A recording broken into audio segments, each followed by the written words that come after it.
we're going to get started. Thanks for coming to our October meeting. Town Clerk, would you please take roll call?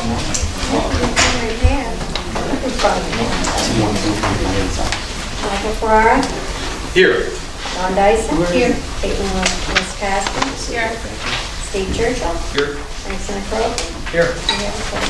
Thank you. Would you please stand for the Pledge of Allegiance and a moment of silence?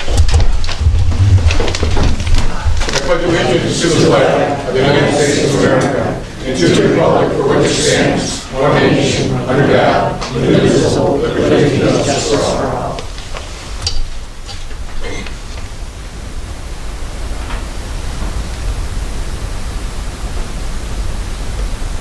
Thank you. You see that? Is there a microphone over there, Caitlin, on the podium?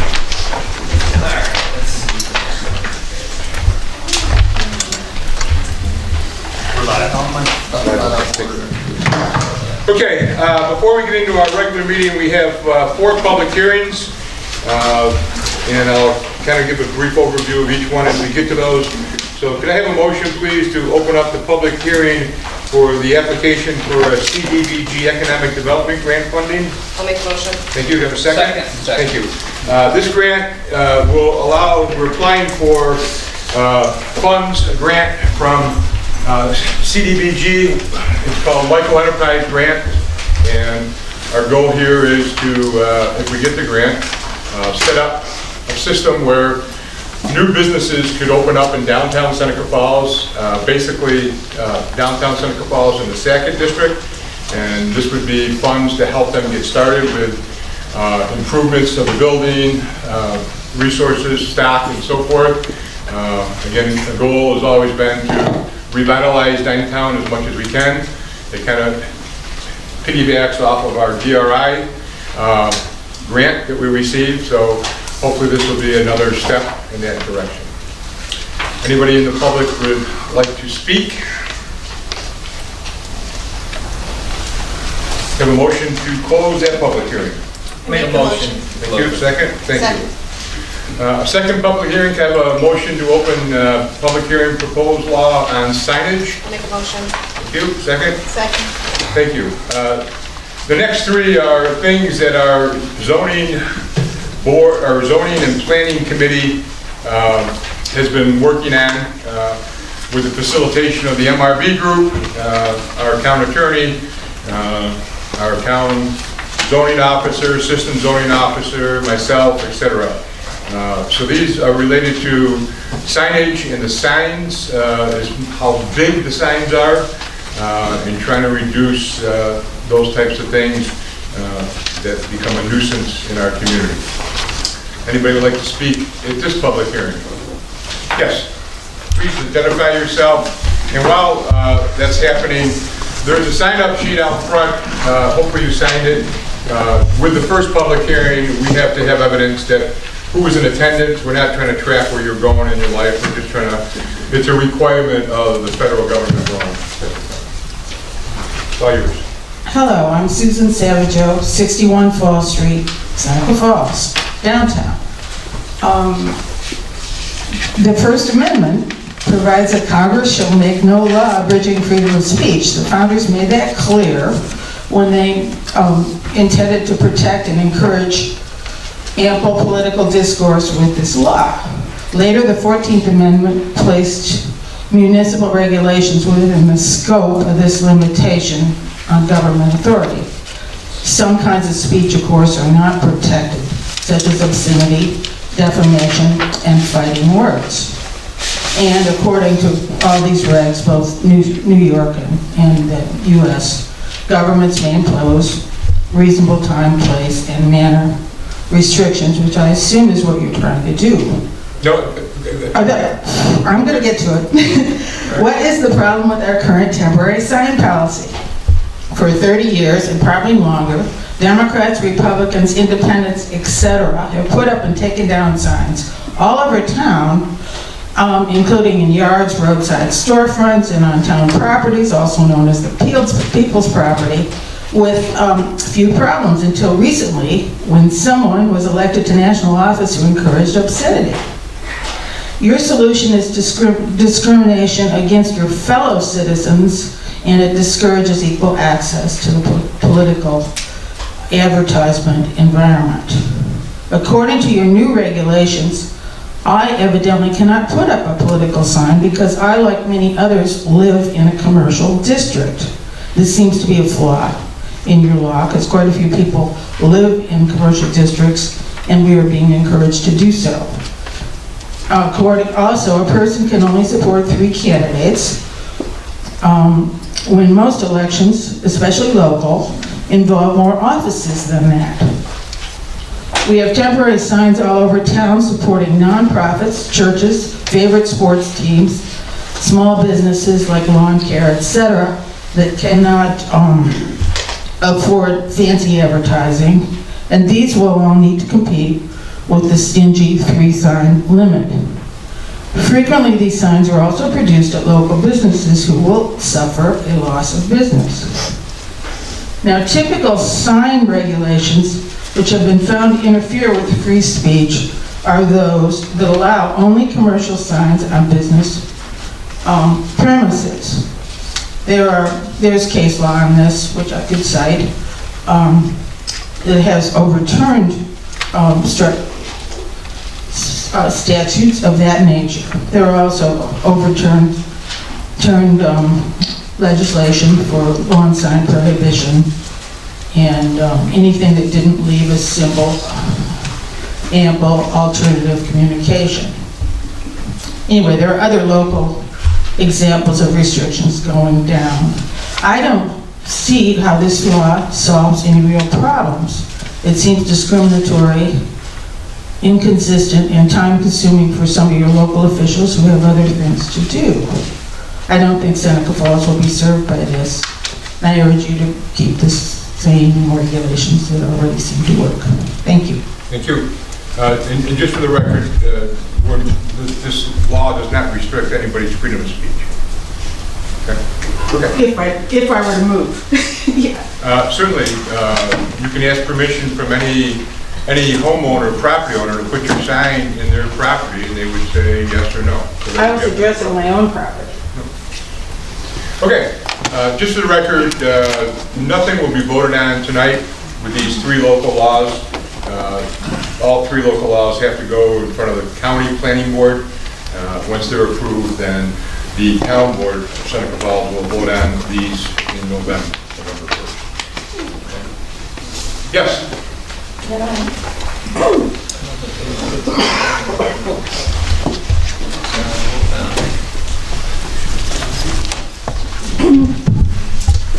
Hi, thank you. Rachel Weil, 51 Ovid Street. I speak in my capacity as the current chair of the Seneca Falls Democratic Committee. I too oppose these regulations because they put undue and harmful restrictions on the ability of candidates to run for office. I would say candidates of any party. I don't see this as a partisan issue. It also puts restrictions on the ability of citizens to support those candidates. And I think that both of those things are necessary in a democracy. In a place like Seneca Falls, yard signs are one of the few ways that candidates have available to let people know that there is an election and that they are running. I think, as has been pointed out, there are many local elections in which there are far more than 3 candidates. And I believe that a resident of Seneca Falls should have the right to support as many as he or she wants to. Therefore, I think these regulations are bad for democracy. I also do not see any public safety issue that would lead one to want to restrict signs. That's all. Thank you. Anybody else? Okay, have a motion to close. I'm sorry. Absolutely. I'm sorry. My name is Mike Calabrese. I live in Seneca Falls at Shamrock Avenue, and I have the commercial building on East Barrett Street. You may be somewhat familiar with the colorful signs. Mr. Farrar, I've read the proposed changes to the sign code, and I see that you're going to make that code very neutral content. And the purpose of making a code neutral content is it basically gives the municipality the ability to make just about any rule or regulation on any sign that is a problem. Now, we've heard a little bit tonight about the political point of view, but this is going to be a little bit broader than that. Every contractor will not be able to put a sign on public property. You will not be able to put yard signs up. Just about any sign that the town, the municipality finds is somehow in violation of a neutral content code is going to go an advantage to the town. Now, that is not necessarily a bad thing. I'm not making that point. The point I'm making is this town belongs to the people. The people pay the taxes. The people support the town. Now, I understand we want the town to be pretty. We want traffic to be sufficient, and so on and so forth. I would ask a question off the top to Chief Peenstra. Have you, in your experience, had any situations where signage in this town has caused a traffic situation? Just off the top of your head. There has been reports of content on signs that have caused disturbances, but I'm not sure about traffic situations. Very good. All right, so generally, the point I'm trying to make is generally these signs that we see on public property, the space, let's say, between the sidewalk and the road, or what is public property, I believe that's 50 feet from the center line of the road. Am I correct in that, Mr. Morrell? 49 and a half is, I mean, that's a highway question, but the typical road is 49 and a half feet wide, so.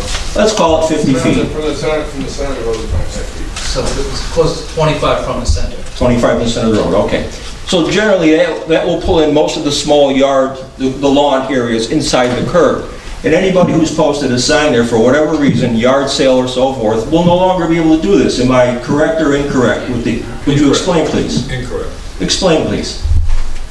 The number of signs are limited. To what? Incorrect. Square footage. How big?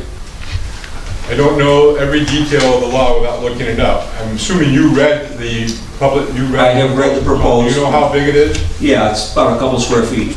Okay, so you know the answer. You know the answer. I don't know, I really don't. I'm not voting tonight, so I understand. before November 1st, I will definitely know exactly, but you're wrong by saying that you won't be able to put up a yard sign, or you won't put up a I support the New York Yankees, or whatever. You're wrong. Not to exceed 1 square foot per face. Again, please? Not to exceed 1 square foot per face. 1 square foot per space. I'd ask everybody in this room to look down at the floor. These floor tiles are larger than 1 square foot. 3 by 4. It's the basic sign. Most of your political signs are of that size, you know?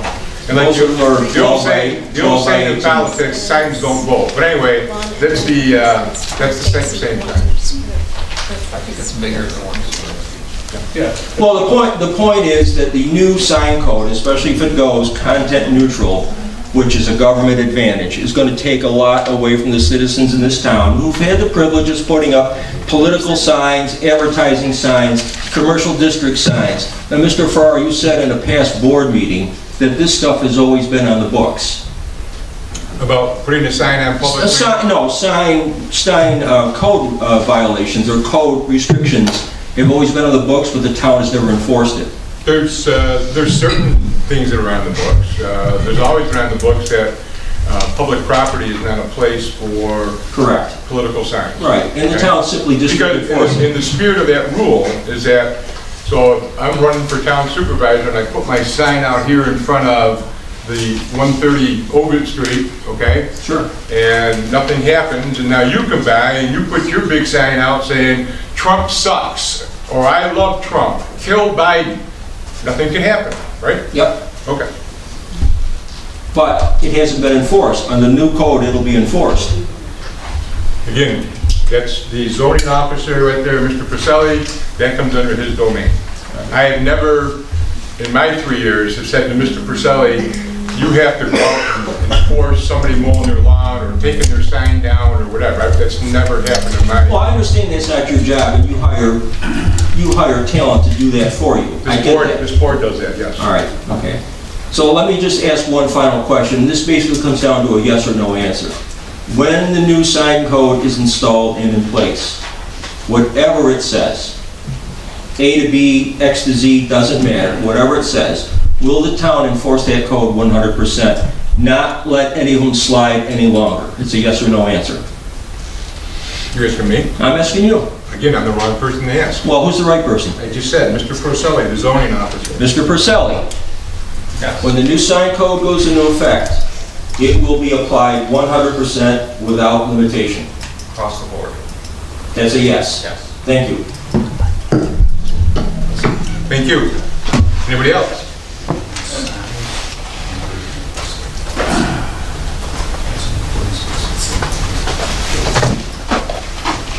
I'm John Quattrocchi. You just said that, Could you use your microphone, please? political signs aren't allowed on public property. Correct. Then no signs are allowed on public property. Correct. Okay. The other thing is, which Sue has mentioned, was that she wasn't able to put a sign on her building. There's according to the New York State Department of State, constitutional rule has evolved that where commercial messages are allowed, the owner or occupant must also be permitted to display his or her ideas or those of others, because otherwise you're showing a distinction between commercial signs and stuff. And it's not content neutral. By the way, I didn't say that Mrs. Kavanaugh couldn't put a sign on her building. She said... So if your policy does, then it's an error and unconstitutional. And I don't take it that none of the people that were on the committee that formed this policy or these codes or revamped them didn't take the trouble to check with the New York State Department of State and their municipal control of signs booklet. Because it outlines court cases and everything which is allowable and what's not. And I think there's a lot of changes that need to be in this according to what they put out. Thank you. And maybe during the next month, somebody will look at it. It's been looked at and re-looked at. No, you looked at it, but nobody looked at this. Yes, sir.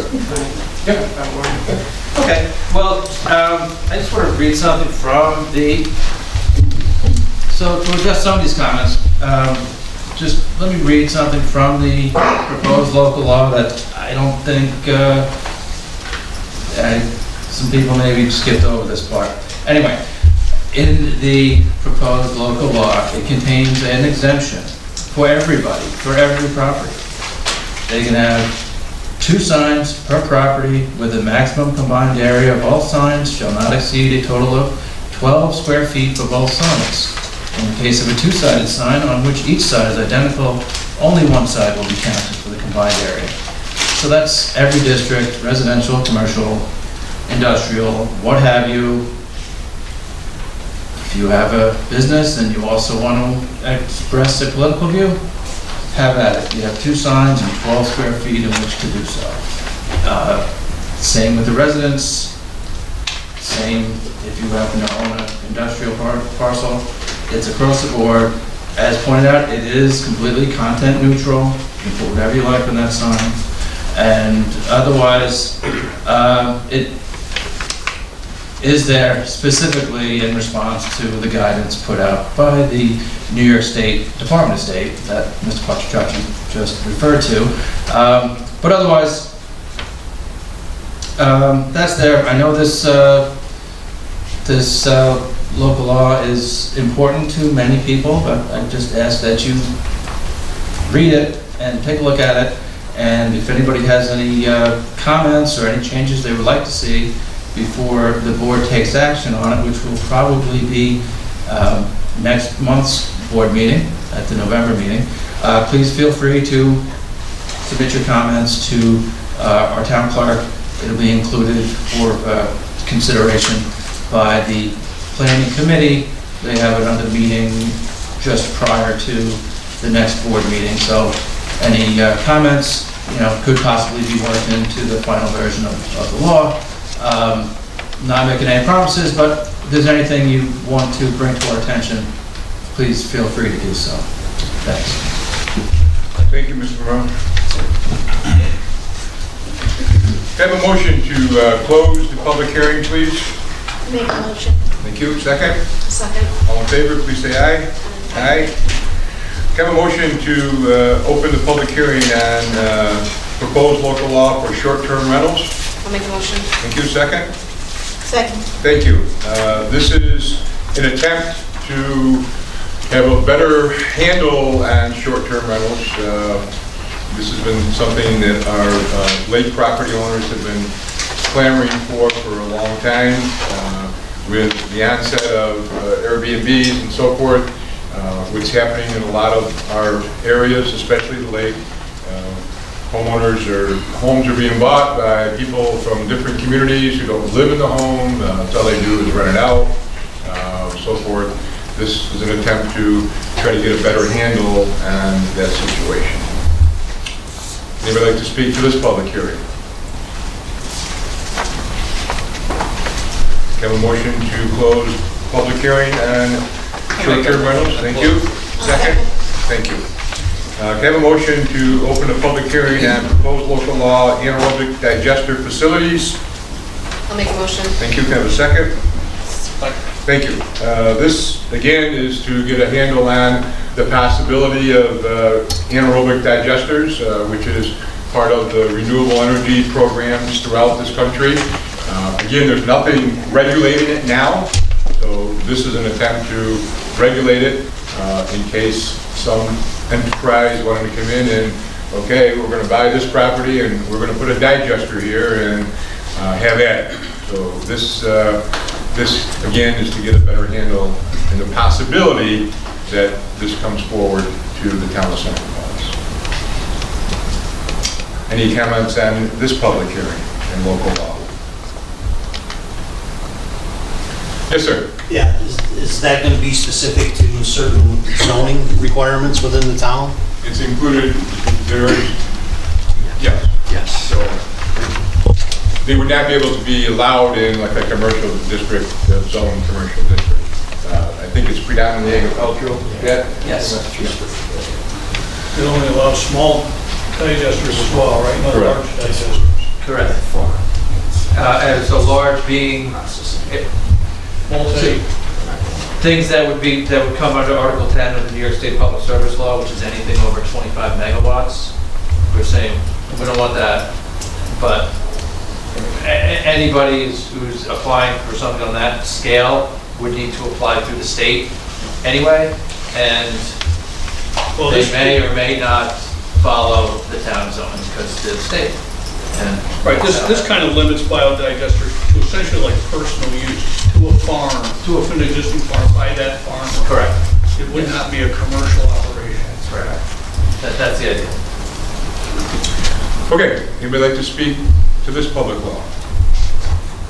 Okay. Have a motion to close that public hearing? Thank you. Second? Second. Thank you. Again, I want to thank Tom Scholes and Frank Bazooka and Dan Amo and Pat and Sean Logan from MRV, Nikki and Peter, and now Peter for all their hard work on this, all these things. The goal of this committee will continue to be to update some of our antiquated zoning regulations and bring us into the 21st century. Okay, at this time I'm going to call the regular board meeting to order. The town clerk really can take roll call, please. Mike Farrar, Here. Steve Churchill, Here. Frank Senacrobe, Still here. Ron Dyson. Here. Caitlin Scott. Thank you. Would you stand for the pledge of allegiance, please? I pledge allegiance to the flag of the United States of America and to the republic for which it stands, one nation, under God, indivisible, with liberty and justice for all. Thank you. Please be seated.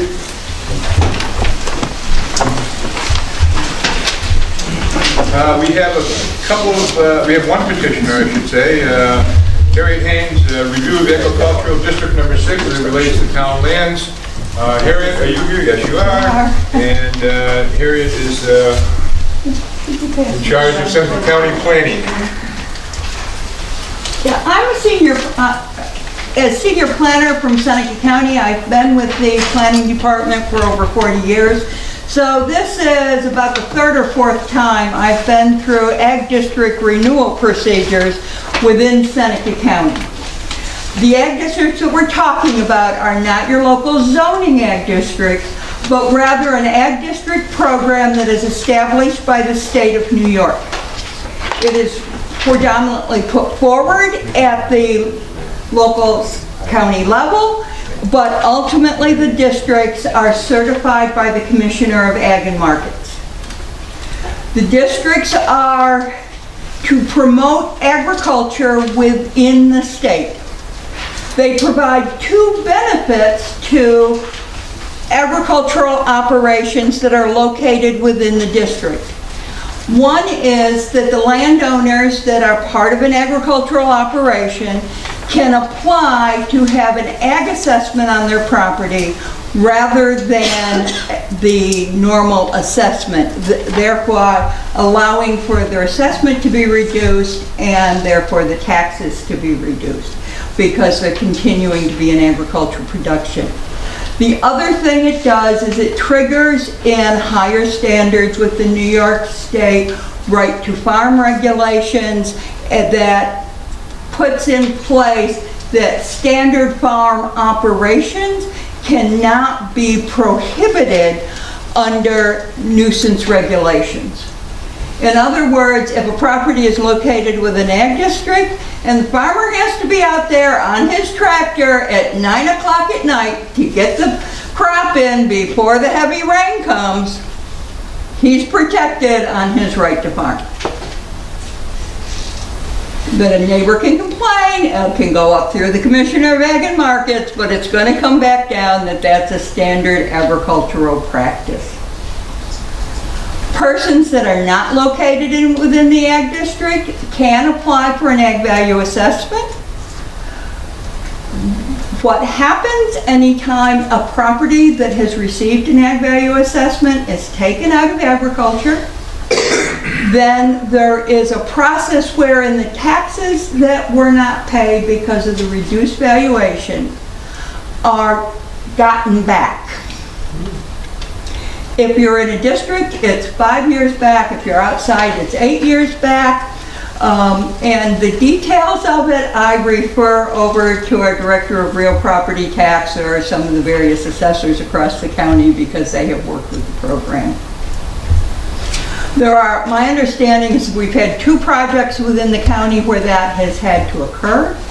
The first one was Del Lago, and now they've currently been working through the process with the solar farms that are going in up on 318 in Gravel Road. What we're looking at now is how are the boundaries going to be for the next certification period. Properties can be taken out of the ag districts on the periodic reviews. Properties can be added to the district through a process that happens annually if the landowner applies, and then it goes through a process and ultimately to the Board of Supervisors to request that the Commissioner of Ag and Markets certified. I have passed that your board now has basically a copy of this. This is a map of the entire of District 6, which is all the agricultural district, which includes lands in the town of Junius, the town of Tyre, the town of Waterloo, and the northern half of Seneca Falls. Properties that are located south of Baird Street Extension, are located in Ag District 8. We're going to be starting the review of those properties at the end of the year. But we're going through one district at a time. You'll notice that I have highlighted over here in Seneca Falls, I haven't gotten to doing it on all the rest of the towns, one property that is highlighted in orange. That's one of the parcels out with the solar project. that has been removed from agricultural production, and so we're recommending that it be taken out of the district. The parcel in purple is a property owner that contacted our office upon receiving a letter. We sent letters to everybody we had record of owning property within the district saying, we believe you're in the district, and you know, if you have any questions or want to change things, let us know. I got a call from that property owner. He actually has been running a dairy farm. He got the letter because of an adjacent parcel, and this one hasn't been in, so he's asked to be included. What we're trying to do at this point, and we're getting toward the end of this process, is go out to each of the towns that have lands that are located within the district and say, if you've gotten any knowledge that should impact what lands are in the district, let us know. Because our next step is we go to the Seneca County Agricultural Enhancement Board, and they will be making their official recommendation of parcels in, parcels out to the Board of Supervisors. The Board of Supervisors will be holding a public hearing at their meeting in November, and we anticipate that then they would be taking action to recommend the boundaries to the Commissioner of Ag and Markets. So as a board, as one of your other boards, planning boards, whatever, or as individual citizens, if you know of property that should be included or removed, let me know. Harriet at the county office building. Most people there know how to find me. We also have an email address particularly for agricultural issues, and that's agplan@co.seneca.ny.us. So, does anybody have any questions or comments? Harriet, what's the timeline for this to all be completed? We are looking, the Ag Enhancement Board actually meets tomorrow morning for their recommendations. We'll be going to the public hearing before the Board of Supervisors. Will be at their meeting the second Tuesday in November. And if everything, you know, unless there's a big issue that arises between now and then, we anticipate action at that meeting also. So my 5 tomato plants are going to give me an exemption, huh? No. In order to get the ag value assessment, you have to meet certain standards. I got a smile over here on the far wall. If I am correct, it's $10,000 of income off of the ag products. They're good tomatoes. Well, you know, but if you got 3 plants, 10 each, they better be really good tomatoes. I didn't hear it. 7 acres, at least 7 acres. Yeah, unless, I thought we had it, there was an exemption if it was a super high value and so forth crop type thing, yeah. But it's a general. So, Harriet, thank you for this update, it's really informative. If there's a meeting tomorrow and then you're talking about the November Board of Supervisors actually taking action on it, is there time to get updates put in? Yes, because updates can be put in with the board action up through the date of their action. So public hearing, somebody comes forward and says, please, take my land out. Okay.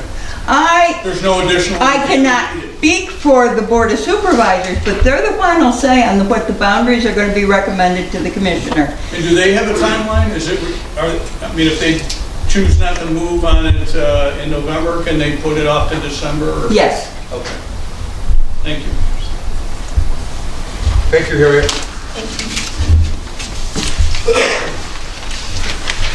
Okay, is there any privilege of the floor speakers tonight? Yes. May I? Come right up to the podium and state your name, serial number. Address. Good evening, everyone. My name is BJ Radford, and I am a 20-year employee of the Cayuga Nation. And I'm here tonight to provide an update in hopes of making sure that factual information, accurate information is out in the public, specifically as it relates to 3 nation properties that are certainly owned by the nation but have not been possessed by the nation in a number of years, but there has been recent activity associated with them. The first would be a property in the town of Varick, and I'll circle back to that later. The first property affected in the town of Seneca Falls is 4 Briarwood Circle, which is a cul-de-sac off of Spruce Lane. There's a residence there that the nation purchased, I would guess about 2010, but has not had possession of. It was occupied for a number of years by non-rent payers.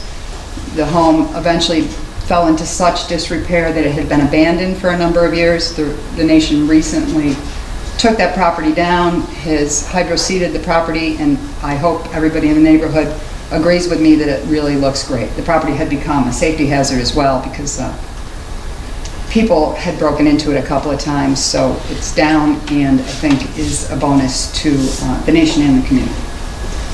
The second property would be 3004 Cosad Road. Similar situation, the nation owned the property, bought it back 2008, 9, 10, something like that. And it was occupied for a number of years by a non-rent payer. The nation recently took possession of it. It had, again, was abandoned because it had fallen into such disrepair. Lots of garbage in the yard, a deer carcass in the bedroom, an abandoned vehicle burned out on the property. All that has been removed. It has been cleaned up. It has not been seeded yet, but it will be soon. So I think a big improvement to the community and the nation as well. 2954 East Baird Street Extension. I'm told by people locally it's thought of as the old Coville farmhouse. The nation purchased that in 2009 or 10, I believe, and has not had possession of it for the last 12 years. It has been occupied by a series of non-rent payers. Most recently, it was occupied by a group of non-Cayugas who were violating lots of laws, nation laws, state laws, local laws, and drugs were being sold out of the front yard. If anybody drove by, there was like pop-up tent and signs advertising weed. Weapons and firearms were on site in the possession of convicted felons, and the property looked awful.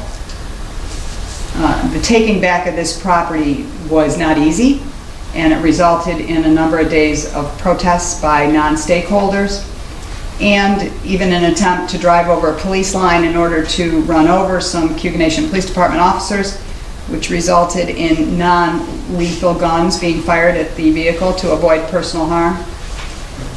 The house is being cleaned up. The yard is not done, but I hope anybody who drives by has seen a great deal of improvement. The house is being renovated. The neighborhood is returned to a safe one. And soon there will be a rent-paying tenant in the house. At that time, the lovely cattle gates and the fence will come down. Unfortunately, the occupants of that property have moved to another dilapidated, nation-owned but not possessed property in the town of Varick and are squatting there. It's important to keep in mind that Marcus Red-Eye, one of those occupants, was convicted in the shooting that took place at this location in 2015. He is moved back down there after he was removed from the brick house. Yesterday at 10:30, Seneca County Sheriffs received a call about a disorderly male at that location and responded. And when they arrived, they were told the male had left. Shortly after, a male from this location appeared at Geneva Hospital with a gunshot wound. And he reported to the hospital staff that there were many firearms on the property. Although this is not a town of Seneca Falls property and is probably not of your concern, it is part of the greater story. And I'm just here to let you know that the nation is working hard to develop a plan to regain this property. The nation still owns 13 homes that are being occupied by non-rent paying individuals. Properties they paid for, in most cases renovated, and have not had possession of in over 12 years. A coordinated plan is being developed to deal with this situation in the near future as well. I appreciate your time and the opportunity to speak to you tonight. Thank you for stopping in. I have one question, Sure. maybe two. Okay. Does the Cuban Nation own 2133 Lake Road? They do not. That is They do owned. not own that They do property? not. That is owned by an individual, a group of individuals that I think tries to put themselves forth as the nation, but they are clearly not the nation. I, for one, am at a loss of why the county hasn't foreclosed on that property, considering the property taxes are, I think, about $60,000 in arrears. Thank you. I have a question. Sure. What is a non-lethal gun? Not my area of expertise, probably more like Stu's. What is it? Beanbags. Beanbags is what I'm told. Not rubber bullets? Not rubber bullets, beanbags. Beanbag. So you tried to stop a car with a beanbag? It worked. It worked, huh? It worked. Yeah. But they're non-lethal in that they're not meant to do harm, they're meant to protect the people that the vehicle is headed towards. Okay, Thank you. thanks. Thank you. You're welcome. Any more speakers for tonight before we move on? Okay, thank you. I have some updates very soon, maybe this week, early next week. Residents will be getting a letter from the group that's doing the re-eval, and basically it's an inventory letter, basically saying you have a garage, or you have a patio, or you have a deck, et cetera, et cetera. There'll be directions in there. If you have some, if it's just wrong for some reason, there'll be a way to somebody to contact the organizations doing the re-eval. So that's coming sometime. I still have questions on property 2133 on the Lake Road, the one that's lit up like a green Christmas tree. If it's not part, it's in the 64,000 acres, right? 2133 within the boundaries of the reservation? Yeah. Yeah, it's in the, Yeah. well, I don't even know if there's a reservation. There is no reservation. But it's in that 64,000 acres It is. parcel. It is. Okay, so if it's not a Cuban Nation person, so it's like me selling marijuana, I mean. It's the exact same thing. So it's just a private citizen, so do they have a license under New York State? Do you know? No. They do not. No license has been issued. No. No license been issued? From New York State yet? No. Okay. Not for There might be a sale. couple that just started So out. why is it operating? They closed that one in Canandaigua the other day. Hey, this is investigations. Well, how long is the investigation gonna take? Christmas is coming. Okay, so I'm not the guy to be answering these questions. I'm just asking. Christmas is So questions. it's Christmas is. But if a Cuban Nation citizen is selling marijuana, there is nothing that local law authorities can do. But they're not But Cuban she Nation, just said they're correct? not a Cuban. They're She they're said a that- she didn't a say Cuban that. Nation citizen, didn't much say that. as I am a citizen of New York State. New York State sovereignty doesn't transfer to me There- because I'm there a are- citizen. They're a citizen. There are Cuban Nation people who are selling marijuana from that location. We have no jurisdiction over that. They just aren't part of the certain clan. They're not part of the Cuban Nation. They're They're enrolled members. They're enrolled members, but they don't recognize the current leadership. Clint Halftown is the recognized leader of the Cuban Nation. They do not recognize Clint Halftown as the leader. So these are the so-called traditionalists, at one time, So I the got- Unity Council at one Okay. time. Well, I got more questions for her. More questions for Mrs. Redford there. So you said, why isn't the county foreclosing on that property? According to the law, you can't foreclose on an Indian person if they own the land, if they don't pay their taxes. That's not Or we what- would have foreclosed on the whole shooting match. It's not what the law says. The law says you can't foreclose on the nation. Well, you just told me they are a nation. They're nation citizens. Much as I am a citizen of New York State, that doesn't make me New York State. So the Well, what do you mean? It makes traditionalists you have are to follow the not laws of New the York same? State. Like, They're still American citizens. Correct, but if, and the example I've used many times over the years is, I'm a citizen of the U.S., of the United States of America, okay? And the United States of America owns, I believe, the Women's Rights Monument Museum in downtown Seneca Falls, correct? It's a national park, let's say. It's a U.S. property, correct? I'm a U.S. citizen. So if I go into that building and say, this is now mine, okay?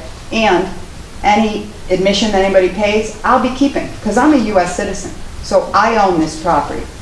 Or I decide to go in and say, nobody else is going in there, because I now own it. Well, Same thing there are happened. laws that govern that. I mean, it's a U.S. property. It's just like you can't go live in the White House because you're not authorized. And a Cuga citizen cannot assume. But I'm just saying, if they're part of the Cuga nation, how can we foreclose on them? I was the county treasurer. I was not allowed to foreclose on any nation-owned property. I'm here, the nation. Frank, it's a county, it's being considered by the county legislature, okay? So. The board of supervisors. It's the county legislature. Oh, okay. Okay, but anyway. Well, it is an interesting topic. It is an interesting topic with a very aggressive. 42 years. With a very aggressive agenda that I'd like to go through. Okay, well, you shouldn't have had her speak then. If we can't ask questions. Thank you very much. PJ is a very accessible person, very accessible. Anytime you want to meet with her, she would be more than willing to do that. Okay, we have approval of minutes. Can I have a motion to approve the special meeting minutes of August 30th, 2022? I'll make a motion. Caitlin, did you receive those? Yes. And you're all set? Yes. Okay. I approve.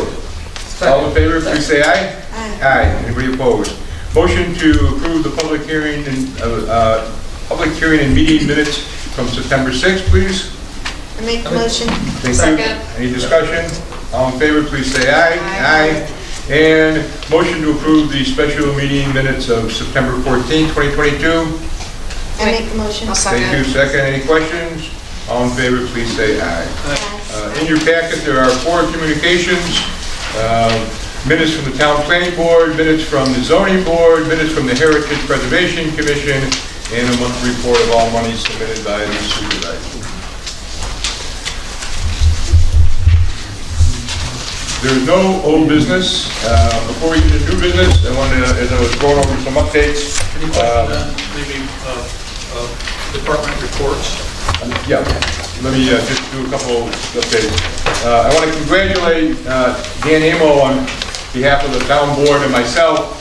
Dan was selected the New York Planning Federation Planning Chairperson of the Year. So Dan, thank you for volunteering. I had the privilege of participating in a Zoom meeting, and it was a very nice ceremony and quite an honor. And we're very lucky to have people like Dan and Frank and Tom who volunteer their time for a lot of grief. But thank you very much. Got word yesterday that the Huntington building, the former Koch building, is progressing. Supposedly they're closing in October, and construction is going to start in November, or the project is going to start in November. Now, I take that with a grain of salt. This is the 5th time they've told me it's going to start here and close then, and nothing's happened. But he was pretty adamant. As I said, that you're full of baloney, but he was pretty adamant. So we're hoping they close with the Koch family and we get forward on that project. Speaking of the Huntington building, we have the Veterans Bridge there that's been closed for the better part of the month. The project was done. They poured concrete where the expansion dams are. Some of our younger people decided to ride their bike through it, which wasn't a big deal. But then they decided to get off the bike and dance in the concrete. So they made some serious damage. The company handling it called the inspector. The inspector says it's got to be chiseled down and taken up and repoured. So it'll be done Friday. Hopefully sometime Friday the bridge will be back open. Okay? Kids paying for that? I'm sorry? Kids paying for that? I don't think so. I don't think there was any arrest. I don't think. Are they putting a guard on this thing? Well, I said to our engineer from B&L, Matt Schooley, I said, maybe you ought to tell the contractor not to pour the concrete at 3 o'clock in the afternoon and then go home for the day. Pour it in the morning so you got somebody on the property, obviously, so it has a chance to set up. Let's see. We have to, I'm just going to put it out there and want something to think about, but we have to make a decision here pretty soon if we are going to continue the practice of having an elected highway superintendent, or if you want to opt into having a public referendum to change it and create a local law that the town board will appoint the town highway superintendent. We don't have to talk about it tonight, but I think November, I give you a month to think it over. Bottom line is, we would have to have a special election. We could not wait until the next election cycle in November of 2023. We would have to have a special election, probably sometime in March, just for the town of Seneca Falls on this issue. Okay? Well, we certainly could wait till next November. Well, you could wait till November, You but said we couldn't. We could. you could, but it wouldn't be practical because both parties or the multiple parties have to select a candidate. And now, let's say they select Mike Ferrara to run for highway superintendent, and I run my campaign, and I get elected, but the local law passes the referendum, and it would create a very convoluted It would be situation. at the end of that person's term that it would take effect. Again, something you can discuss and make a decision. So, I'm checking on what a local or a special election would cost. I don't think, according to the election commissioner, it would be very nominal. Okay, I think that's all the updates I have. All of you received the department chair people's reports for the month. Any questions for Lisa from B&L about the engineering report? Any Yeah, I questions? have a question. Just curious, how are we coming on that 2 million gallon tank at the water plant, or the sewer plant? We are waiting, that's the equalization flow tank, EF tank. Right now, the last update I received is that we're waiting on Preload, who is one of the approved vendors for the tank, to get their comments back. That's expected to bid at the end of this month or beginning of November. Oh, okay. Yes, so it's Thank you. coming along. Thanks. Yep. Along with the Huntington billing, I have received a letter from New York State Parks and Recreation, Historic Preservation. Dear Mr. Ferrara, following a detailed review, the State Review Board has recommended to the Commissioner of Parks, Recreation, and Historic Preservation, who is the New York State Historic Preservation Officer, that the property identified above be listed in the New York State Register of Historic Places and nominated to the National Register of Historic Places. That would be the Huntington building. Okay, any questions from Matt and the MRB report? Rhonda is still on the disabled list, right? That's right. Skiing accident, right? That's it. Water. So we're going to ask them that question about that grant if we... Oh, yeah, you can answer. Matt, the organics grant that we've got coming up here on the agenda for approval, okay? Is that a grant that you have to accept if you get it? No, sir. No, sir. Okay. Thank you. And it's a 25% matching, correct? Correct, that's it. 25%. 25. I thought it was 45. No. Sorry. Okay, let's see. Any questions for our illustrious department leaders? Any questions for Mr. Sosha? Yeah, I have one question for Joe Tulo. We got an email from Dan, Mr. Babbitt, saying that there was a catch basin making noise on wherever, over there. Pleasant Street. Yeah, and didn't see any follow-up to that. I responded to Dan. Right? Yep. There was, there's a drainage, a storm drain in the ground, okay, obviously, that's, you know, and there was water running in it when they checked it. One of the people on the street were emptying their pool into that, and that was what we could figure out. We opened it up and everything and couldn't find anything going on. So Joe went and then I met with Jeremy, and we're all set, right? So the noise, the water stopped when they were done with their pool. Right. That's what I'm hearing. All right. But Peter's close, you can keep an eye on it. Yes, I walk by every day. All right. Stop and listen. Thank you. That's all. Okay.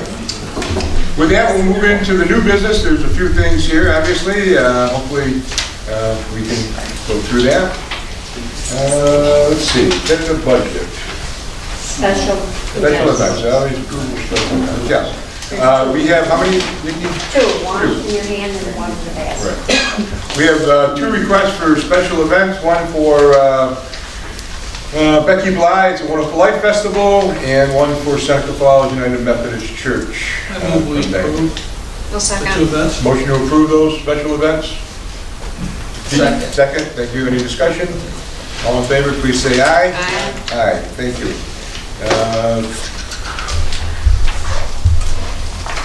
The town clerk has issued our tentative budget in your packets. Our town manager has been working diligently on the tentative budget. Please keep in mind it's a tentative budget and it is nothing more than that. We will start setting up, and I want to do that tonight, some budget workshops to start going through the budget from different perspectives. And some things are in there that you're going to have to make a decision if you want to keep them in there, and you have to make some decisions about funding, okay? I would like to do that right now as far as the public hearing, the workshops. I'd like to schedule 3 for the sake of that, and then hopefully we won't need 3. But we get into people's phones, then we'd be good. So, I'm proposing first night, October 13th, a Thursday. And we usually start these around 5:30. Okay, I'm good. Does that work? Great. And then I'm proposing Monday, no, not Monday. Yes, Monday. Monday, the 17th. Caitlin, you and I have a Seneca Falls Development meeting, but we can go for a little bit and get to the budget. What day is that? Monday, the 17th. What time? Does 5:30 work for everybody? Can we do 6? Pardon me? Can we do 6 on that Yeah. Monday? Yeah. On that day? Yeah, 5:30 on the 13th, okay? yeah, that one's okay. Okay. Can I borrow that for a second? I don't know why. Okay, 5:30, 10:13. Thank you. That's a bad time. It is, sorry. 6 o'clock on the 17th. And then the last one I'd like to throw out, if we need it, is Wednesday, the 19th. So 2 days. No, actually, yeah, Wednesday the 19th. What time? 5:30? Dawn, 5:30, okay? Yeah, that one's okay. Okay. So in the workshops, after you had a chance to look at the budget, I encourage you strongly to come in and talk to Peter one-on-one. He has most of the answers, okay? I encourage strongly that you do that. Just, make sure he's here, but he's usually here. If everything goes well, we can possibly ratify or approve the budget at our November 1st meeting, so we would not have to have a special meeting to do that, if everything goes well. Okay? Thank you. All right. I have a resolution here. Wait, Yep. we're going to set a public hearing for the budget for the next meeting. Can we do that? We can do that. Meeting for the, Public hearing, to hold a public hearing for the preliminary budget on November 1st. We have to set a public hearing for that. okay, do we have to make that decision tonight? Yes, you do. Until they gotta advertise. Well, November 1st is a month away. Yeah, but that's But that'd be before, public hearing. yeah, we can't do it next We week. had public hearings tonight, we have a vote on the budget, so you have a public hearing before you vote on the budget. Yes. Correct. Well, when do you want to have it if we don't have it at the Oh, yeah, November you gotta meeting? have it, yeah, gotta do the same thing. Yeah, okay. Yeah, I didn't prepare a resolution though. That's We what I don't did. have to have a resolution, just a motion to hold a public hearing on the preliminary budget Okay, at 6 o'clock on November 1st. okay. Have a motion to hold a public hearing for the 2023 So moved. budget. So moved. Second. Second. All in favor, please say aye. Aye. Thank you. Nick. Who seconded?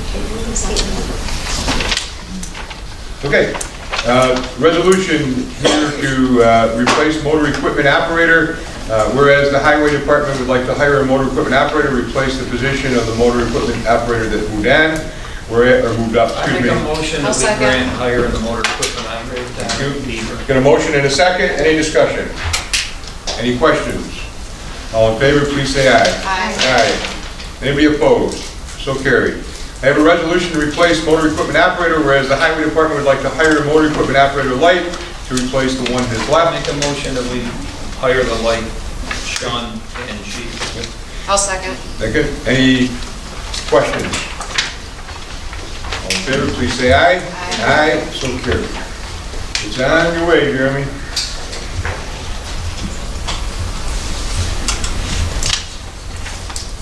Deputy Highway Superintendent. I'm going to make a motion that we appoint Brian Jensen as the Deputy Highway Superintendent. Can I have a second? Second? Second. Frank, any questions or discussion?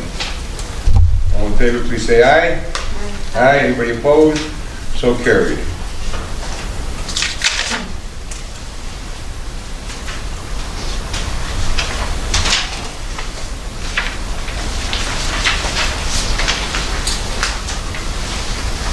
Okay, so let's see, I need to, is there a resolution here, Nikki, for No, this pertains, CDBG Economic Development Grant Funding? yeah, that pertains to the We had the public, public hearing that we had, so now I don't know if we have to do anything on it, so.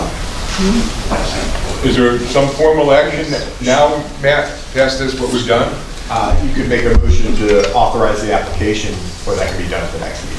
No, I'd rather do it now. Yeah, I'll make a motion that we authorize the application for the CDBG grant, which is for our Michael Enterprise program. Have a second for that, please? Second. Thank you. Any questions? I have questions. Yes. Are there totes at the landfill yet? Do we what? Are there totes at the, This is next, coming up. We haven't done this one. We haven't done which one's that. this for? This is for the C, 210,000 CBDG there. for the Michael Enterprise. Community development block. There was no Okay. written resolution. I just made a motion, he seconded it. Gotcha. Okay? That one's coming up. Okay. All in favor, please say aye. Aye. Aye. Anybody opposed? So carried. Okay, I have a resolution here to approve the composition and formation of the 2023 comprehensive plan up, nope? Okay, well, that was next to my file, okay? I don't know what to tell you folks, all right? I'm just going by the file. That's next to my file. This is the steering committee, okay? I don't think this is anything for them. Is there any seeker or anything that has to be done for the local laws? There's the 3 local laws next, CMG, H, and I. Yeah, we're not doing those.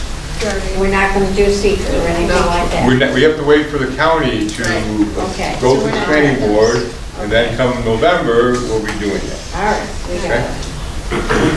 Okay. All right, so we're going to go to J. Letter J. So what do you have next on your agenda? Who is the member for the Board of Equalization Review? Jean Gilroy. Jean Gilroy? Okay. Okay, can I have a motion to, Make a motion, we appoint Jean Gilroy to the is that board. a 2-year term or 4? 5. 5-year term, To a 5-year term, effective when? effective October 1st. October 1st, 2022 And it through goes to September 30th, 2027. Right. Okay? Make sure that, Second. reflect that in a minute. 22.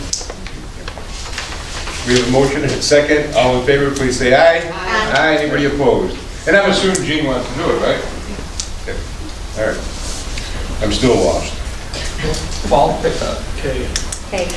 All right, just a public service announcement. The Jeremy in the Highway Department is November 14th is one day only fall leaf brush pickup day. FYI, has to be out there Monday morning, and we'll try to get anything that you can't put out there, like Basically just yard debris. You can't be inside a plastic bag. Leaf and brush. But it does need to be bagged, correct? It does, it helps with bags, yes, but it can't be in plastic bags. Do you have the paper bags? We have some, we don't have many lots, but we can get them at I think about 3 years ago, the board decided not to fund that paper bag program. Okay. So I can't put any significant others out there, you know, well, depending on how small. right. All right, now I'm on schedule. We have a motion to approve the composition and formation of the 2023 Comprehensive Plan Update Steering Committee, whereas the Town Board of Seneca Falls has authorized updating the town's comprehensive plan, whereas the creation of this document will be directed by community members. Therefore, be resolved, the Town Board hereby accepts the following membership for the Town of Seneca Falls Comprehensive Plan. I make a motion, we And approve that. there's a numerous representation there. Town Planning Board member, Zoning Board member, Seneca Falls Development Corporation member, small business, representative from the Cuban Nation, et cetera, et cetera. Okay, have a motion to do that. And a second, please. Second. Thank you. Any questions for Peter on this? Peter, what's your timeline? Well, we would like to get the committee established by the end of October and have the first steering committee meeting early November. Okay. And do you have a game plan on how you're going to advertise participation? Yes, we're going to do 3 different things, actually. We're going to solicit from board members the names of nominees, if you guys and gals can suggest people. We're going to do outreach to the community members through our website, and also post on our website invitations for suggestions for nominations. Okay. Thank you. Mike? Yes. There's nobody from the Historic Commission on this.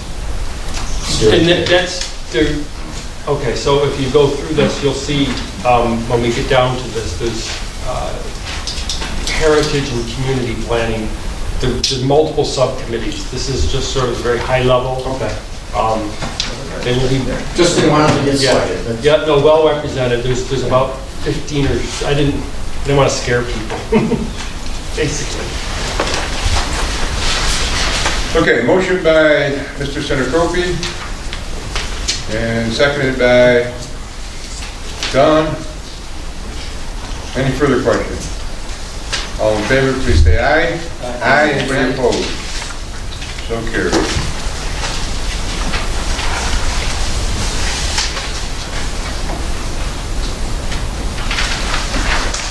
Okay, so we have an issue that we've kind of briefly talked about on Gravel Road.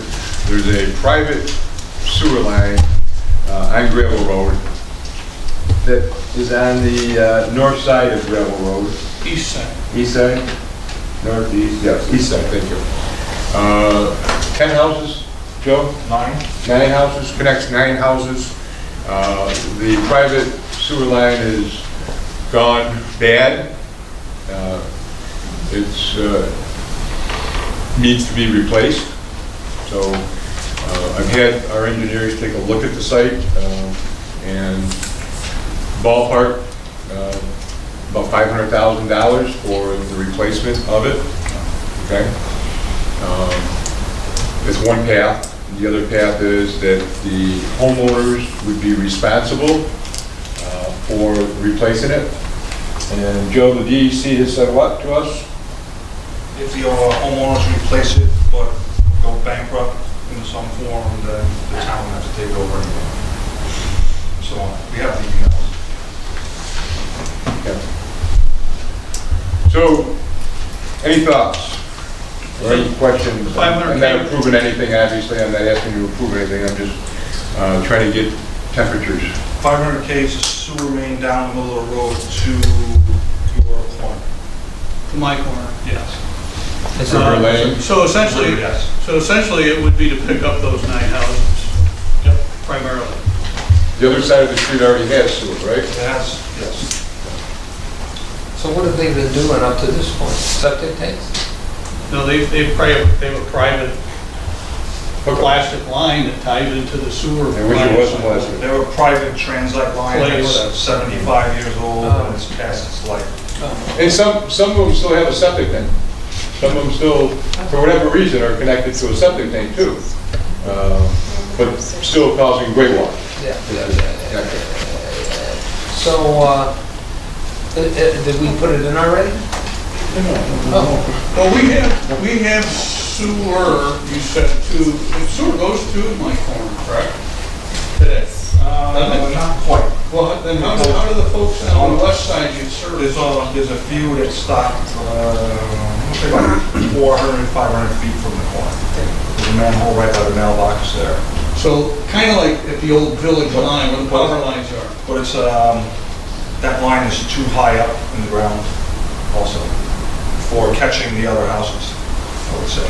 And there's water main is right there. The 10-inch water main is right next to it. And not So long ago, we can't really attach the other people across the street to it.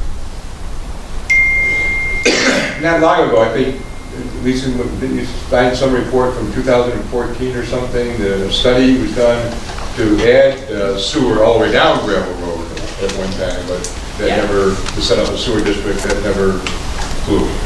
So this option would allow, it would be 1,000 feet, approximately 1,000 feet to that river lane. It would be 3 manholes, gravity, so everyone would be able to. So where would it, if the farthest reach of the existing sewer line is too high, how would you gravity tie in? That's a smaller line, so this is down the middle of the road. So that's even. How about like an E1 system, a forced, wouldn't that be a whole lot less money than $500,000? Well, each home would be their own. You say 900? You say 9 or 500? 500. Oh, 5, okay. I mean, those E1 systems are, my understanding, pretty good. It's, Yeah, so it would be like a low pressure system. If we did it that way, each home would need their own. Each homeowner would have to pay for their own grinder and I can pump. look into that as a cost option as well. I think you ought to look at that because, if it's really just to catch these 9 houses. So each, I don't know what that is, so. Well, essentially what it is you're using a 2-inch pipe from each house into maybe a slightly bigger one out like at the a small road. force main almost. Their lateral would act as a force main to tie into that. And then would tie into the gravity that's, there. However, I don't know if the existing sewer goes far enough. Like Joe said. The other It thing- doesn't go far enough to catch all of them. Yeah, so what The other thing is, I know a couple of years ago, they brought the sewer right to the top of Ripper Lane, right where it crowns. So again, with a forced system, an E1 type system, you could push into that if that has more capability than the one on Gravel Road. You could, but it's not going to help for any future that goes out there either. So E1. Yeah, but as you need them, right? Even if you did go north of your intersection, you would still need probably a pump station somewhere. Yeah. So that might apply. But I'll look into it a little bit, I think. Yeah, I can definitely take a look. Project we've done recently that we would have cost for, so. Okay. As I said, obviously nothing, no action, I'm just trying to take temperature, trying to get you up to date and so forth, and we can have a discussion. Okey-doke.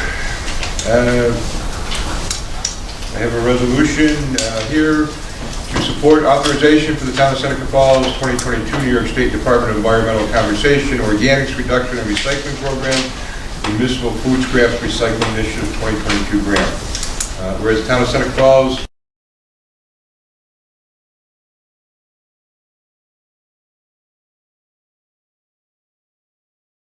supports the submission of a 2022 Municipal Food Scraps Recycling Initiative funding application on behalf of the town. Whereas the New York State Department of Conservation provides competitive statewide reimbursement grant program, the town meets the funding eligibility. The funding is received will allow the town of Seneca Falls to set up food scrap recycling program for residents. So moved. So moved. Okay, just so everyone understands that it's a 25% contribution, okay, by the town. There was motion by Steve, seconded by Frank. Discussion. Are there totes at the landfill yet? No, I haven't approached the landfill because I haven't met with the solid waste committee. Why? Sometime this sometime this month, we're gonna. But it's been a month. We've already talked about this. Why? I've talked about it a few different times about wanting totes at the landfill. I mean, the whole purpose is to reduce organics within the landfill. The complaint's been about the smell. And I've asked repeatedly for totes at the landfill. There's been opposition. And yet, there's no totes.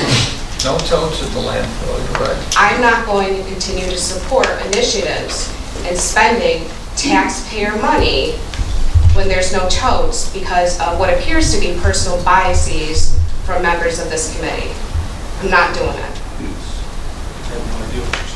All right, so right now we're doing the composting. We got at the town barn, and then we've got some 5-gallon pails at the farmer's market, the whole farmer's market. We don't. Now the landfill has offered to be a site 6 days a week for people to bring organic waste there. And then the people that we have upstate recycling, we come and pick up the bins, bring it wherever they haul it, either Auburn or Lansing, to a farmer. But I'm the only one on the committee that's agreeable to do that.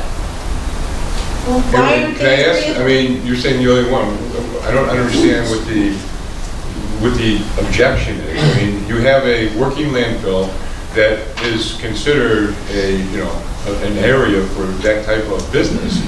We would just be moving them from the town of Seneca Falls. But we keep them there too. Why? Because nobody uses them. Why would you keep them there? Well, why would they go to the landfill? It's more Well, okay, convenient. but it's gonna cost more money to get more totes and have another spot stopped at to pick it up. I agree. Okay, Yeah, so we're leaving it both places, but why wouldn't we put on Yeah, that? I think where we have them is fine. I don't understand why we're trying to put them to the landfill. I don't think people are as comfortable going in and out of the landfill when there's all those trucks and everything. It's certainly easy to get. Because it's only open so many days a week here. And they're open 6 days a week at the landfill. There's people that go to the landfill. It's open, how? Just on the weekends. We're just on the weekends for 4 hours a day. Because according to... Why are we not working collaboratively with a business in our community? According to the DEC, it has to be manned. Be monitored. You can't, it has to be monitored. You can't, just leave it unattended. So if we, And nobody's going anyways, even on the 4 How hours. much are we taking in? we do get maybe How much are 5 we gallons taking in? worth of waste every, I'm sorry, Don. How much are we About taking in? So they're gonna, for 5 gallons of waste, How much are we he's gonna assign a 40 an hour, or 40. Hardly any. no, well, they have people on site at the landfill all the time. They gotta be monitored. Jeremy, I don't know, Jim. There's told me people one on site time- over at the highway. Have you paid attention? I don't have like a Right. count or anything like that. I have like a sign-in sheet that would tell you how many people have been there Right. per weekend, stuff like that. It's. I mean, we're averaging a couple of people on a day. It's not very high. It really isn't. Well, what does the monitoring entail? I think that probably needs to be, does someone need to be watching it all the time? Apparently the DEC, Kyle would know more about this, I don't know exactly. They have to make sure that product's going in that bin, so that bin, when they take it to Lansing or wherever you're contracting with, it's not, it doesn't So have somebody's anything gotta be else. there all the time then? Well, I mean, you already have residents On coming, weekends at bringing the the town highway, bypass. there is a fellow. You have an entity that's wanting to work with, in collaboration with this committee, but seems like the other side isn't wanting to work in collaboration with them. So I guess I'm a little confused with the expense of the taxpayers here. She wants to put some bins. No, I understand what you're trying to do, but she keeps like blaming us. The committee, these members that committee seem to that have I'm this on, bias because they're working members, with clothes. I can't get any of them to, Okay, Frank, on behalf of, no, sorry. Would you ask him again, not on behalf of the board, ask him again, okay? I think the majority of the board, I can't speak for everyone, I think the majority of the board would probably favor that. But nonetheless, would you ask him again? Yeah, okay? we're meeting this month. And Caitlin, when it's time to vote, which is now, you certainly have the right to vote against this. But Mike, can I ask you a question? Yeah. We're not taking in much, so why are we gonna contribute 25% when we're hardly taking in anything anyhow? Well, the whole idea with this grant is, this grant would provide the resources that each resident would have a container Curbside. for your house. Well, we have to buy those containers. But it's the grants for it, Right. okay?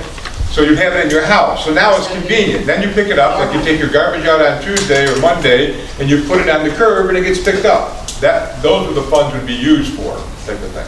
Yeah, we picked a ward out. They talked about doing it in the first ward, the old first ward in the village.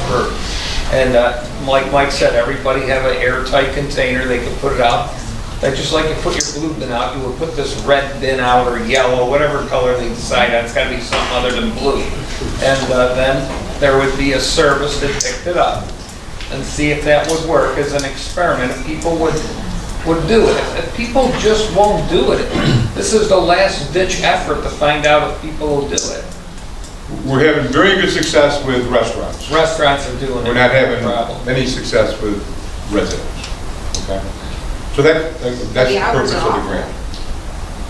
The hours Pardon? are awful. I'm sorry. The hours are awful. Well, the fact that you have to take it somewhere is When you get a awful. backyard. Right. Yeah, but, I mean, the resources are not, we haven't committed town resources to start a town-wide composting, or excuse me, organics program where we would provide, it's expensive, hundreds of thousands of dollars. Well, the other option you have though too is to ask people if they want to pay to partake in it. Geneva does that. Correct. You pay for a collection of your compostable materials. That's another option. Right, just like they do with the county, they charge you $30 on your tax bill for that blue bin. For recycling. We'd have to put it on the tax. Also a possibility, absolutely. Okay, and maybe that's something that you can get some information for the board, is to find out exactly what it would cost, count up how many households you have, what it would cost per household, okay? And come back with a number. And if the town board, Geneva does it, if the town board chooses to go that way, that would be another option to get 100% or the possibility of 100% participation. So when you guys meet next, we'll have some insight. Okay, any further discussion? Okay, all in favor, please say aye. Aye. Anybody opposed? Opposed.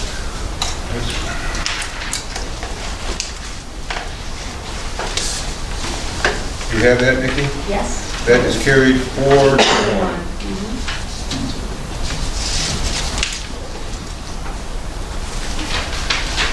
Okay, I have a resolution here to authorize the funding for the town of Seneca Falls water meter project, whereas the town and the board of Seneca Falls approved the application of a Green Innovation Grant Program, whereas the town of Seneca Falls was awarded $1.285 million with a GIGP grant. The town board approved Core Main to complete the project either at the total cost of $2,094,000 or to reduce the scope of the project, whereas the town board approves utilizing remaining American Rescue Plan Act balance of $511,639.72 and $298,320. I make a motion that we do the water meter project. Okay.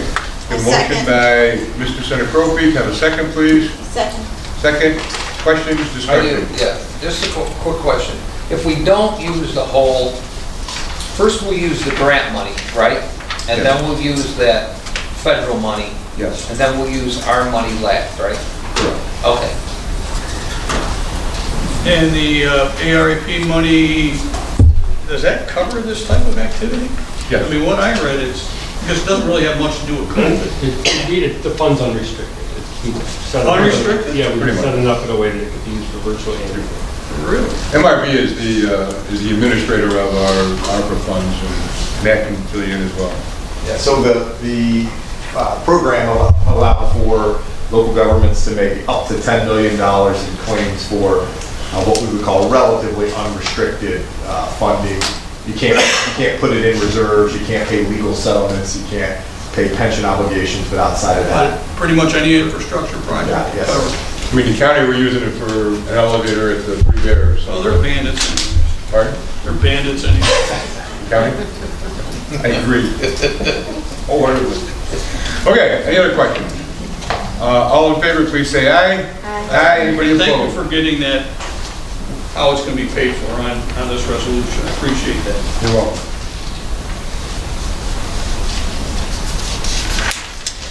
I have another motion here. This may sound double-sorted, but it's not. This resolution to allocate $298,320.28 from the Water Reserve Fund F-231 for the town-wide water meter project. So this resolution is because it's in the reserve, and with that, there would be a permissive referendum opportunity for the taxpayers of Seneca Falls to object to us using reserve funds for this project. And that's 45 days, Pat, or 30? 30. 30 days. from today. 30 from today. So that's why it's a separate resolution, okay? Can I have a motion for this one, please? I'll make a motion. Thank you. Second? Okay. Any further questions or discussion? All in favor, please say aye. Aye. Anybody opposed? So carried.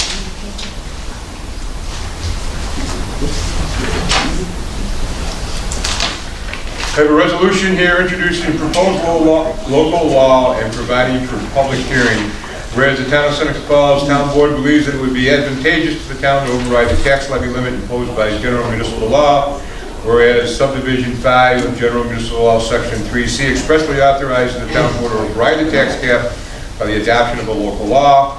Now therefore it resolved that the proposed local law entitled the local law to override the So tax. moved. Thank you. Have a second, please. Second. Thank you. This is not any indication that we're going to override the tax levy. This is something we do every year, just in case something drastic happens. We have to notify the state now, and there has to be a local law. We've done this for the last 3 years. The previous boards have done it. We've never overwent the tax Well, levy. this is just to schedule the public hearing, correct? Correct. Correct. Any questions or discussion? All in favor? Who made that motion, please? Frank? Steve. Done. Steve and Katie. Okay. All in favor, please say aye. Aye. Anybody opposed? So carried. Attached to that resolution is the actual local law, okay, that we'll be having a public hearing on November 1st. For your records. Resolution here for the application for funding from the Justice Court Assistance Program, also known as JCAP, whereas the town of Seneca Falls, Seneca County supports the submission of a 2023. I'll make a motion, we go for the $30,000 Thank you. Have a second for that, please? Second. Thank you. This will be through the court system, grant money available. Our intent, in collaboration with the courts, is to provide a system, a microphone system and speaker system here for court, but also for our town boards. Even though we have this, it's cumbersome and so forth. The grants are up to $30,000. We've done some work on how much the sound system would cost, and we're looking at no more than $12,000. So hopefully we can bring our room into the 21st century, so planning board and zoning board and town board and the courts can have people hear, those of us who are hearing impaired. Any questions? All in favor, please say aye. Aye. Anybody opposed? So carried. I need to know who did that though, please. Frank Seneca. Frank made the motion? And Don.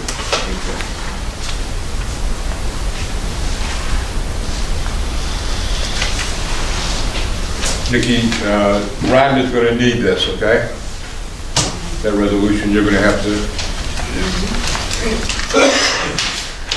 I have a resolution here to declare surplus 2014 International Durastar, and placed on auction international for sale, whereas the town highway supervisor determined that the 2014 International Durastar 4300 has blown an engine and in disrepair. The VIN numbers there. Motion that we sell the truck. Motion, can I have a second, please? Second. Thank you. This happened under, not Jeremy's reign, under Jim's reign. Unfortunately, engine blew. It was a bad design apparently. Jim brought it to two vendors. They said it's not worth it. It would cost much more to fix the engine or replace it than what the vehicle's worth. If you have any questions for Jeremy, he's been up to date on that as well. Well, what's it gonna cost to replace a truck like this? We got $200,000, right? Yes, I've got, well, I don't know if it's that high. I do have bids.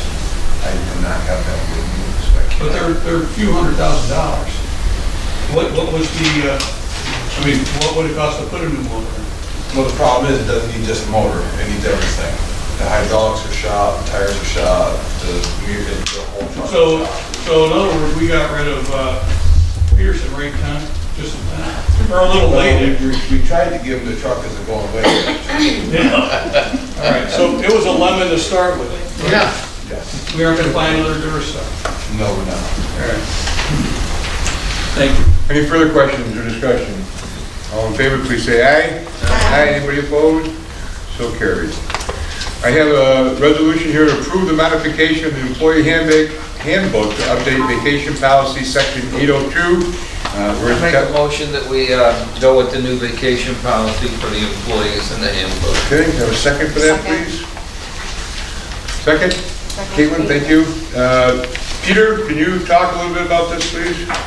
Sure, this, we borrowed frankly the policy from the county, and basically what it does is allows employees that are hired during a calendar year to accrue and have opportunity to take vacation before the following January 1st. The current policy as it exists, if you were hired on January 2nd of the year, you would not be eligible for any vacation until January 1st of the subsequent year.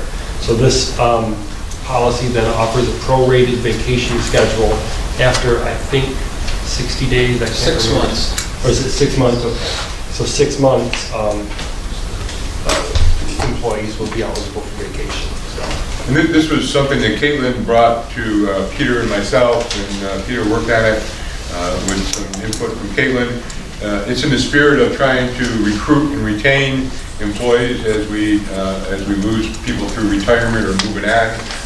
So it's an attempt to do that, to make it consistent with the county, who's our chief competitor for jobs. Any questions? All in favor, please say aye. Aye. Anybody opposed? So carried. Have a resolution here, whereas the town board realizes the need for a water service to be installed at property next to Bridgeport Cemetery, whereas the water and sewer department received 2 bids for the boring of line into the fence of the cemetery to the property on Lake Road Spur. From Rauscher, Waterloo, the low bidder was $3,500. Now therefore be resolved, the town of Seneca Falls Town Board does hereby authorize to install the Make a said line. motion we install the water line. Okay, second. Thank you. This is a little bit complicated. Joe can answer questions. I'll try to give you the Reader Digest version. There's a water line that is in the Bridgeport Cemetery, believe it or not, and it connects some properties on Lake Spur Road. It's leaking like a sieve. We're losing thousands and thousands and thousands of gallons of water on a regular basis. This obviously is something we're not really enthusiastic about digging up the cemetery. So we're trying to move the water line out of the cemetery property onto the homeowner's property, and we're going to bore it for $3,500. I sent you all an email about this last week, but this is the formal resolution. Okay? Any questions for Joe on this one? All in favor, please say aye. Aye. Anybody opposed? So carried. I have a resolution here, whereas the town board realized the need for parts in the water main repair parts and materials for services, whereas the water sewer department received 2 I bids. make a motion, we buy the parts now while we've got the money. Okay, for $19,707. Frank makes the motion. Can I have a second, please? Second. Thank you. Any questions for Joe on this? Is this budgeted, Joe? Yes, we moved the money last month. All right, thank you. Yeah, and we didn't take anything out of contingency or anything. Not yet. All right, any further questions with that? All in favor, please say aye. Aye. Aye, anybody opposed? So carried. I have a resolution here, Parks and Recreation, replacing water fountain, Seneca Falls Town Board, whereas the water fountain at the community center has been leaking and is beyond repair, whereas the line item CR 702. I make a motion that we replace second. the water fountain. For 40, not to exceed $4,500. Frank made the motion, can I have a second, please? Second. Thank you. Any discussion or questions for Missy or Peter? Yes, is this going to be the type of fountain that you can, thank you. It's gonna count the number of bottles. All in favor, please say aye. Aye. Anybody opposed? So carried. Have a resolution here, Town of Seneca Falls Parks and Recreation to hire cleaner groundskeeper, Seneca Falls Town Board. Whereas there's a position open for cleaner groundskeeper in the parks, whereas the Town of Seneca Falls Board approves filling in the vacant full-time position. So moved. So moved. Second. Seconded by Don. Any questions for Don or Frank or Missy or Peter on this one? With that, all in favor, please say aye. Aye. Anybody opposed? So carried. Who'd you hire? Michael Anderson. Who asked me that? Brian. Oh, Brian. Michael Anderson. Okay. I didn't see you back there, I'm sorry. You retired from the school? He's not working in the school any longer, no. He was working in Cortland, New York.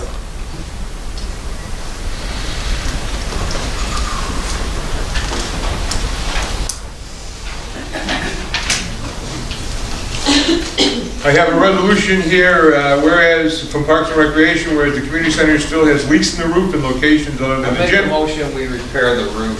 I second it. Second, the total cost there is, let's see. $4,410. Any questions for Misty on this one? All in favor, please say aye. Aye. Aye, anybody opposed? So carried. I have a resolution here for a budget modification, requesting the town board approve a budget modification transferring $3,653 from the public safety equipment line, A3120.200, to the ammunition line, A3120.411. I make the motion. Get a motion from Don. Second. Second from Frank. Any questions for the police chief? With that, all in favor, please say aye. Aye. Anybody opposed? So carried. And just to make a clarification, the ammunition is being used for training purposes for the new recruits, just so everybody knows. It's not honey? They're not like using it. They're not. They're not using it in their day-to-day, thank God, they're not using their day-to-day It's important for operation. people to understand why we need more ammunition. Good point. I have another request, a budget modification request, requesting the town board approve a budget modification transferring $5,000 from the public safety equipment line, A3120.200, to the education line, A3120. So moved. Moved. Second? Second. Thank you. Any questions for Chief Peaster on this one?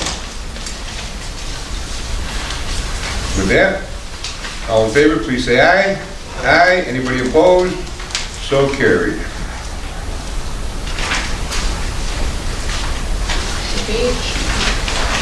I have a resolution here from Parks and Recreation.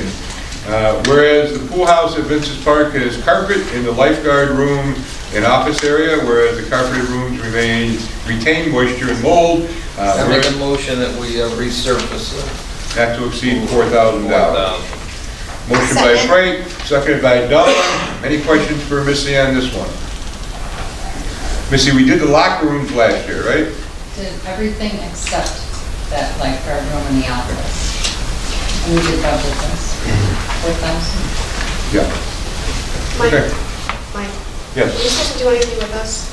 No. Did I miss one? One for $310. Per diem, that was The per okay. diem, you forgot to take. That was okay when the board approved him going to the conference. Okay. That was all, I'm sorry, that was in there and it shouldn't have been. Okay. Okay, all in favor, please say aye. Aye. Anybody opposed? So carried. I have a resolution here from the courts, whereas the Santa Claus Town Court had budgeted $2,000 for interpreter expenses, A1110,404, and $1,800 in the equipment line item, whereas the total cost exhausted for interpreter expenses to date was $1,927, and no monies have been spent out of the equipment budget, leaving a surplus of $18. Now therefore be resolved that the town board approve the transfer of funds in the amount of $800 from the equipment expense. I second. Motion Frank, second. Frank, is this your committee? Which one? Court? So that's You do it. Is that gonna be enough? I mean, For the rest of the year. the rest of the year? It's for the rest of the year. I would presume so. Okay. Revisit it. Any questions? Yeah, just to go for a second. Did we pass a resolution for, to give the chief $310? That wasn't supposed to be in there. That wasn't supposed to We be. approved it when we approved him to go to the conference. Oh, wasn't supposed to be in there? Right. Oh, that's all right, Check it all out. right. Okay. I'm sorry. Any further questions? I read about it. All in favor, please say aye. Aye. Anybody opposed? So carried. I have a resolution here to appoint Tim Pagano as water sewer maintainer, whereas Tim Pagano was appointed to a 30-day probationary position at the August 2nd meeting, whereas the 30-day period ended. I make a motion that he get the permanent job as water sewer maintainer. Okay. And That'll obviously be it's not effective, going back to the highway, right? that'll be effective tomorrow. Can I have a second for that motion, please? I'll second. Thank you. Yes, this makes it permanent in the water and sewer department. He understands that transferring back to highway is not enough. Have 4 hours. All in favor, please say aye. Aye. Anybody opposed? Carried.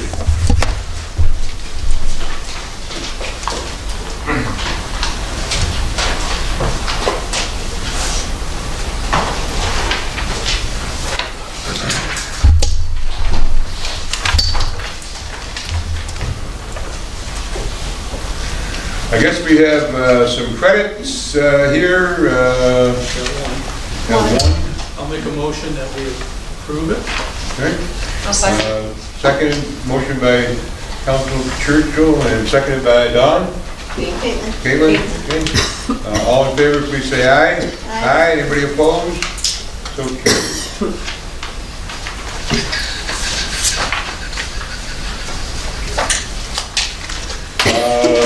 We have some, under member new business, I have a couple of late things.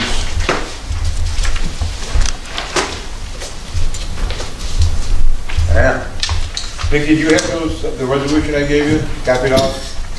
Or, which resolution? Remember I said add it to, or would you put it under, that was Pagano? Yeah, that was Pagano, right? I'm sorry. Yep.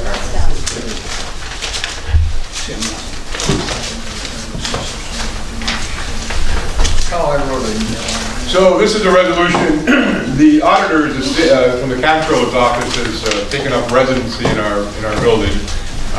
And they'll be continuing here probably through December. But anyway, on their recommendation, we have never officially made a resolution to have these people part of the New York State retirement. Only get 50%. Have these people part of the New York State retirement system. So this is just a formality and the recommendation of the auditor, okay? Standard workday resolution, it's a requirement of the New York State retirement system that apparently we've never done before.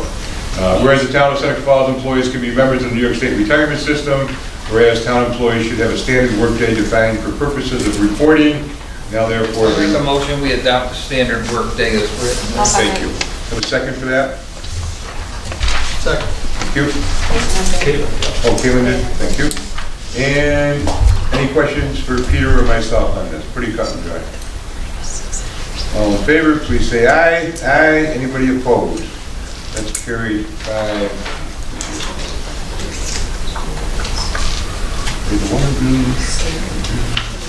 Can I pay the bills, Nikki or No. Pat, before I go into executive session? I can, right? Yeah. Yes. We can do that. Can I have a motion to pay the bills, please?